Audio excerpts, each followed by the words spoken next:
Hello everyone, welcome back to Controverse. Let's talk about Daljit कौर's controversial life.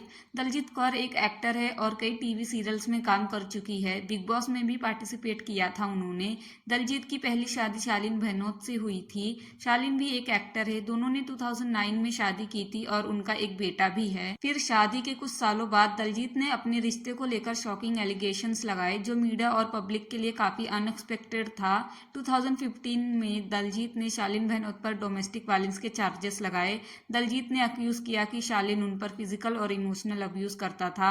उन्होंने कहा कि उन्होंने अपने रिश्ते को बचाने के लिए काफी कोशिश की, लेकिन शालीन का एटीट्यूड और उनका बिहेवियर उनके और उनके बच्चे के लिए अनसेफ था। एक इंटरव्यू में दलजीत ने बताया कि शालीन ने उन्हें मारने की भी कोशिश की थी और उन्होंने इस केस को पुलिस तक ले जाकर शालीन के खिलाफ डोमेस्टिक वायलेंस का केस फाइल किया। इसके बाद दलजीत अपने बेटे के साथ एक नए घर में शिफ्ट हो गई। उन्होंने ये भी कहा कि शालीन काफी पॉजिटिव था और उन्हें अपने करियर और पर्सनल लाइफ में फ्रीडम नहीं देता था। दलजीत ने शालीन के अगेंस्ट डोमेस्टिक वायलेंस का केस फाइल कर दिया, जिससे उनका डाइवोर्स का प्रोसेस और ज्यादा कॉम्प्लेक्स हो गया। शालीन ने इन एलिगेशंस को गलत कहा, लेकिन दलजीत अपनी बातों पर डटी रही। ये लीगल बैटल काफी लंबे टाइम तक चली क्योंकि दलजीत को अपने बेटे जेडन की कस्टडी चाहिए थी। 2016 में दलजीत और शालीन का ऑफिशियली डाइवोर्स फाइनलाइज हो गया और बेटे जेडन की कस्टडी दलजीत को मिली। इस प्रोसेस में दलजीत ने अपने करियर पर भी फोकस किया और इंडस्ट्री में कमबैक किया। ये सब खत्म होने के बाद दलजीत अपने बेटे के साथ बहुत सालों तक अकेली रही। फिर 2022 में शी मेट निखिल पटेल, जो एक यूके बेस्ड बिजनेसमैन हैं। दलजीत निखिल से एक कॉमन फ्रेंड के थ्रू मिली एक पार्टी में।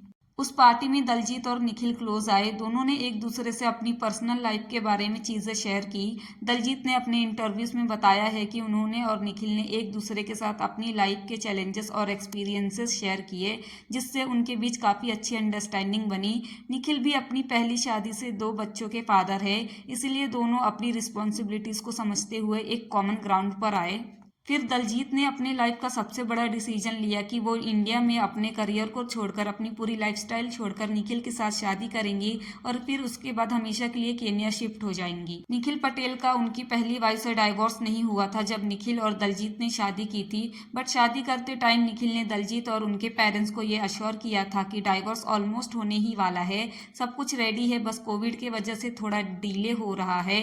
इस बात पे दलजीत ने बिलीव किया और वो शादी करके अपने बेटे के साथ केन्या चली गई। केन्या जाने के बाद दलजीत ब्लॉग्स भी बनाती थी। वो लोगों से शेयर करना चाहती थी कि वो केन्या की लाइफस्टाइल कैसे अडेप्ट करती है। दलजीत की बेटे के साथ निखिल की बेटी भी उनके साथ ही रहती थी। दलजीत ने निखिल की बेटी को भी एक्सेप्ट किया और उनकी बॉन्डिंग भी बहुत अच्छी हो गई थी। ये सब ब्लॉग्स में अच्छा दिख रहा था। केन्या में 2-3 मंथ्स रहने के बाद दलजीत को ऐसा लगने लगा था कि कुछ ठीक नहीं है। निखिल का बिहेवियर जो था वो थोड़ा चेंज हो रहा था। अगर दलजीत निखिल के फोन में देखना चाहती थी तो निखिल उसको साइड कर लेते थे। उसी टाइम दलजीत को ये पता लगा कि निखिल उन पर चीट कर रहे हैं और उनका उनके फर्स्ट वाइफ से अब तक डाइवोर्स भी नहीं हुआ है, जिसका श्योरिटी निखिल ने शादी करते टाइम दिया था। फिर इन मैटर्स पे उनकी बहुत ज्यादा फाइट्स हुई और दलजीत उस वक्त इंडिया वापस आना चाहती थी क्योंकि ये सब में उनका चाइल्ड भी इन्वॉल्व था और वो नहीं चाहती थी कि उनका बेटा ये सब से गुजरे। लेकिन निखिल ने दलजीत को उस टाइम पर यह बोल दिया था कि अगर वो गई तो फिर कभी उनके लाइफ में वापस नहीं आ पाएंगी। बट फिर भी दलजीत ने इंडिया आने का डिसीजन लिया और उनको तब लगा था कि निखिल एटलीस्ट एक बार उनके लिए इंडिया आएंगे और सब कुछ सॉर्ट आउट करने की कोशिश करेंगे, पेरेंट्स से बात करेंगे, बट निखिल ने ऐसा कुछ नहीं किया। फिर दलजीत ने इंस्टाग्राम में निखिल को धीरे धीरे एक्सपोज करना स्टार्ट किया। उन्होंने बहुत सारे पोस्ट डाले जिसमें उन्होंने एसएन जैसे लेटर्स का यूज किया। ये लेटर्स निखिल और उनके जीएफ के नाम के इनिशियल्स थे। स्टार्टिंग में दलजीत ने खुलकर कुछ नहीं बोला था, बट जब बातें नहीं सुधरी तो दलजीत ने खुलकर बोलना स्टार्ट किया। फिर दलजीत ने निखिल पटेल के ऊपर एफआईआर भी फाइल की और पुलिस के तरफ से निखिल पटेल को नोटिस गया कि उनको पुलिस स्टेशन आना होगा। बहुत सोशल मीडिया ट्रोलिंग के बाद निखिल ने भी अपने इंस्टाग्राम पर एक लंबा नोट डाला। उसमें उन्होंने कहा कि दलजीत को ये बात पता थी कि उनका अभी पहली वाइफ से डाइवोर्स नहीं हुआ है, फिर भी उन्होंने शादी की। आगे निखिल ने लिखा था कि दलजीत और उनकी शादी लीगली रजिस्टर्ड नहीं हुई थी क्योंकि निखिल ऑलरेडी एक मैरिज में थे और उनका डाइवोर्स नहीं हुआ था। निखिल ने यह भी कहा कि इंडिया में जो भी कुछ हुआ वो सिर्फ एक कल्चरल इवेंट था। निखिल ने उनकी शादी को एक कल्चरल इवेंट बताया और कहा कि ये लीगल नहीं था। आगे निखिल ने पोस्ट में लिखा था कि दलजीत ने केन्या छोड़ा क्योंकि वो यहाँ पर नई लाइफस्टाइल को अडेप्ट नहीं कर पा रही थी। और उन्होंने लिखा कि मैंने उन्हें हर काम में हेल्प किया, उन्हें प्रोजेक्ट्स दिलाने में हेल्प की, और कहा कि इंडिया जाने में कुछ महीने बाद वो फिर से केन्या आई और उन्होंने उनकी बेटी से ज़बरदस्ती मिलने की कोशिश की जब वो वहाँ पर नहीं थे।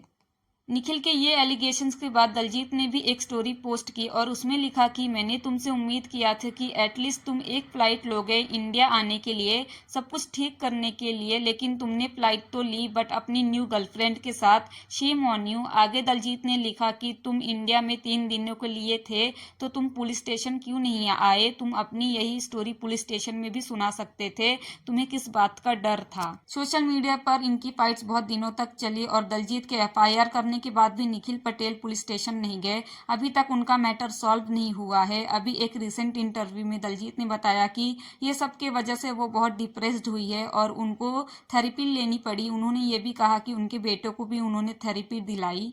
जब ये सब कुछ हो रहा था तब फैंस का एक ही सवाल था कि शालीन कहाँ है और शालीन इस पे कुछ बोल क्यों नहीं रहे हैं। और दलजीत को अक्सर ये कमेंट्स भी आते थे शालीन से रिलेटेड, तो दलजीत ने एक बार एक कमेंट का रिप्लाई किया और उसमें लिखा कि शालीन ने उन्हें अब तक एक बार भी फ़ोन नहीं किया है और उन्होंने एक बार भी अपने बेटे के बारे में भी नहीं पूछा कि वो कैसा है। अभी दलजीत लाइफ में आगे बढ़ने की कोशिश कर रही है। उन्होंने यूट्यूब पे ट्रैवलिंग वीडियोस भी डालना स्टार्ट किया है। With this that's all for today. Do comment your views on this matter in the comment section.